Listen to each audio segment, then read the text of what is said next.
And welcome back to Orlando Matters. I'm Keith Landry, and I hope your Saturday's a winner so far. And we are visiting with Rogue Gallart, the president of the Central Florida Disability Chamber of Commerce on a Saturday morning. How you doing? Good. Thank you, Keith, for having me. All right. Hey, you got exciting news. The Central Florida Chamber has expanded from Orlando to Tampa. Yes. Tell us about that. This is big progress. We are very excited because we have officially already gone statewide. And we've been in the works for the past couple of months. Since the inception in 2009, we are actually the only disability chamber of commerce in the nation. And we're very excited that the genesis of it started here in Orlando, in Central Florida. It's amazing, yeah. So now we were able to expand. We're focusing statewide. And we opened up a new Tampa office actually in the this past week, right? Yes, past week at the Times Building in Tampa, and in partnership as well with Disability Rights Florida. So we're very excited to be there in the region as well. What would you tell folks about doing business with businesses that are owned by a person with a disability? The first thing I would say is take out the disability from looking at the business and look at obviously the product, the service that they're actually producing and getting out in mass quantities, and look at the quality. And with anything, although we refer ourselves as a disability chamber of commerce, obviously because of the clientele who we want to generate startup business, it is really focused on, as any chamber of commerce, which is helping small businesses and established businesses flourish and helping the community, which is key too. That's what we're here to serve, the community. And you pretty much provide each step of the way. In other words, if someone has an entrepreneurial idea, they can come to you and then they get everything they need along the way. Yes, as also for the same Chamber of Commerce that we are, we're definitely unique because we actually do the education piece, which is actually write the business plan. Not many chambers do that. Not many chambers do business plans. But we actually will meet with the client through this program, through vocational rehabilitation, who in turns refer us, their client, to see if they're a viable candidate for self-employment. In turn, we actually will then assess them, meet with them, and if we feel that they are actually a specific candidate that can meet those qualifications to start up a business, and they have the entrepreneurial spirit, most of all, which is key, we will actually work with them, myself and the Vice President, April Shower, and write the business plan from A to Z, and then submit it back to the Department of Education, Vocational Rehabilitation for the funding. And this is actually available funding that's there for a person with disability who actually is interested in starting a business. And it's available funding that they do not have to pay back. It's a one-time funding. That is awesome. Now, part of the history of people with disabilities in the United States is high unemployment. We have a long-running problem for people with disabilities in our country of much higher unemployment than able-bodied folks. What would you say to the public about that? I would say one of the focuses too, if we're looking at the chambers of commerce, all chambers of commerce have due diligence to make sure that in the community that they connect with viable resources, and especially HR, to make sure that they get the word out of what kind of work is out there. I think there is some lacking opportunities for persons with disabilities because they feel that they may not be, accessibility may be an issue, but in turn, again, when you're looking at accessibility as an issue, it's a really cost-effective piece that is really not that expensive. So we have seen more HR representatives and companies sway away from that and say, you know, we're looking at, are you a viable candidate? And that message has changed in the past 10 years. We've seen that, and we're very happy for that because we look at that as an opportunity for more people to generate business in Central Florida. So now that you have offices in Orlando and in Tampa, where do you take it from here? What services can you offer? What's the vision for the future? Well, we're looking right now as the establishment that we have in Tampa. We're looking at going to South Florida as well. Okay. But also key is still that we're focusing on the national perspective. Peter Schumann, who started the national piece, he is currently a partner abroad in Casella. His focus was to bring this in a national scope. So a National Disability Chamber of Commerce. Yes, okay. and that's already in place. So now we have other states such as Texas, New York, Chicago, that have come out and said, how are you all doing this? We've actually not only just here in the U.S., we've had other countries call us and say, you know, we've heard of this Disability Chamber of Commerce, we've never heard of this, tell us about it, how do we start one? So we're looking at other states right now saying, replicating, saying, Rogue, can you call us and let us know how can we start a chapter? How can we go off of your model? How can the public support your efforts to support the Disability Chamber of Commerce? Well, key is getting the word out, letting people that they may know may have a disability, let them know, are you an entrepreneur?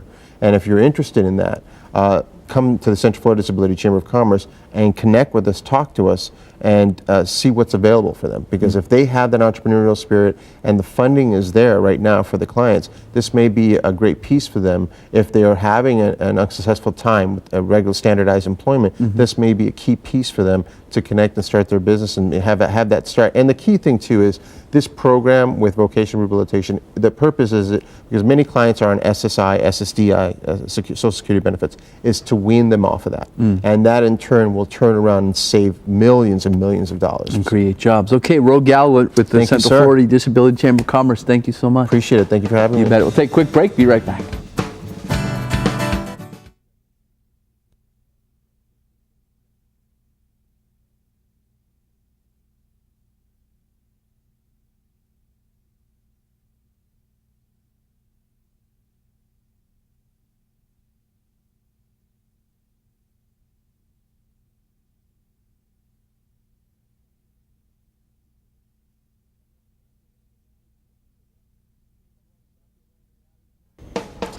And welcome back to Orlando Matters. Maybe you want the kids to learn how to drive this summer on the summer break. I don't know, but we're going to talk about that here right now.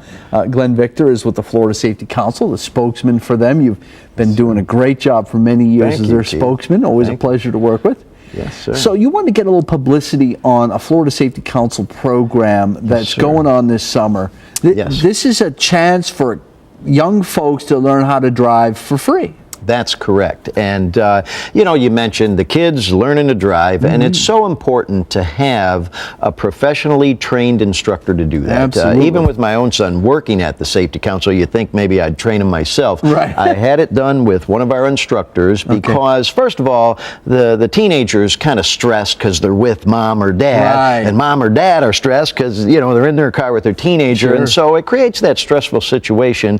And it's hard for the kid to really start to grasp some of the things they're being taught. So being trained by a professional instructor is very important. Why is it free? The thing of it is we have a state representative here in Florida. His name is Irv Schlossberg. Unfortunately, he lost his daughter in a terrible car crash several years ago, and the kids in the car did not have their safety belts on. He made a decision to become a traffic safety champion in the state of Florida, and he has been. And he developed what's known as the Dory-Schlossberg Safety Act. In a nutshell, what that does is allows each county commission across the state to decide whether or not they would like to add an additional $5 onto every traffic ticket written within their county. If they choose to, and most have, that money is specifically allocated to enhancing high school driver ed programs throughout the county. And he was very smart when he wrote the bill, because the money cannot be used to replace funding, it has to be used to enhance. And some of that funding has to be used for behind-the-wheel driver education. And of course, as we've discussed, the great news about the program here today is it is now expanding. It has been in place in Orange County for a little bit over a year, and now it's moving into Polk County. So if folks want to have their kids learn to drive for free in either Orange or Polk, what do they do? Well, first they complete an online driver education course through Florida Virtual School.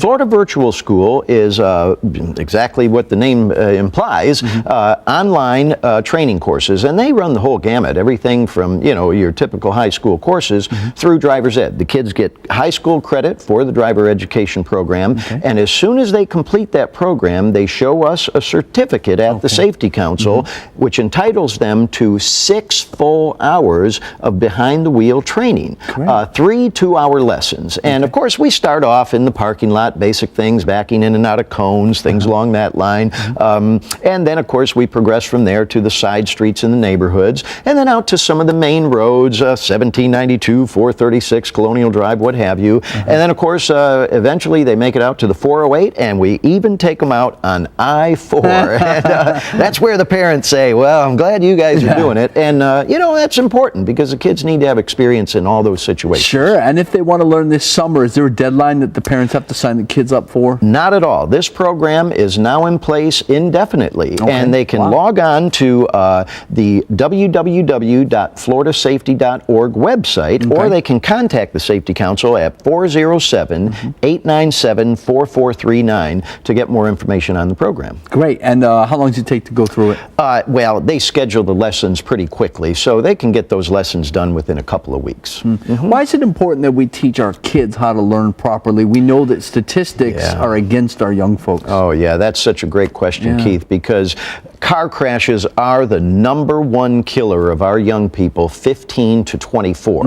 And the fact of the matter is it's a lack of experience. And so it's so important to get that training in there because, again, you think about it, it's not drugs, it's not gang violence, it's not, disease, things like that. It's car crashes, the #1 killer, and we absolutely can do things to help prevent that, and that, of course, is the training. So it's crucial. And what would you say to parents about getting on the ball and doing that?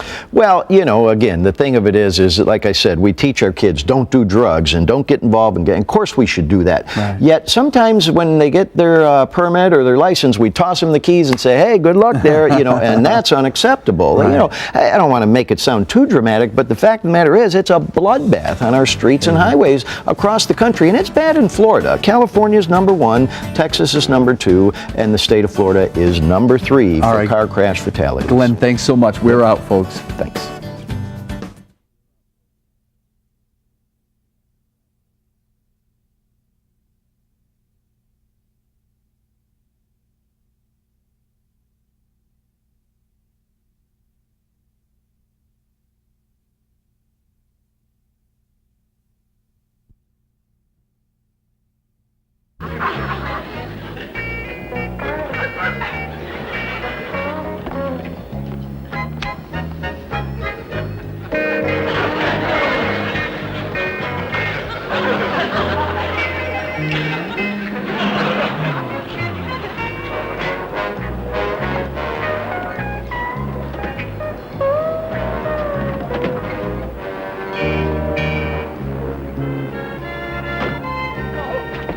It's them. They're down there at the end of the dock. Call the guys. Wojciech. Come here. It's them down there in the van, and they got it. Got it. What happened to the signal? It burned me. We gotta get the guys. Well, get the guys. I'm out of matches. Oh, you want the guys? Watch. Guys!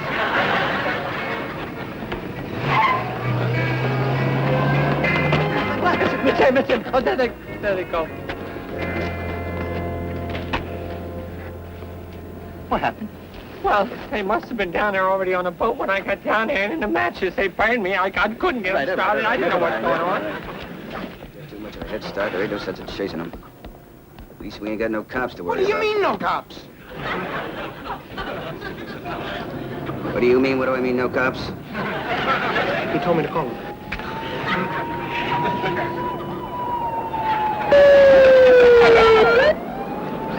Oh, boy! What side are you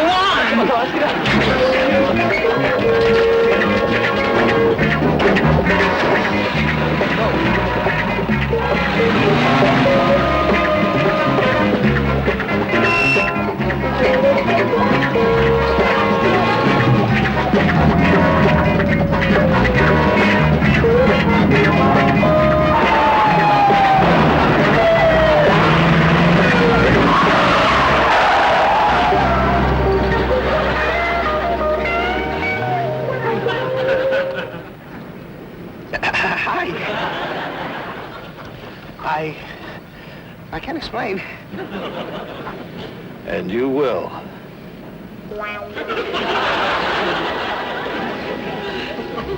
Look, triple check my one around my desk. First thing in the morning, got it? Rest don't forget. That's very important. Scusi, What do you want? I'm Denelli. I understand you have my son here. Then now lead the false alarm, freak. Would you believe twice in 24 hours? No problem. I would like you to let him out and you put me in. Why? Because when you let him out, I'm gonna kill him.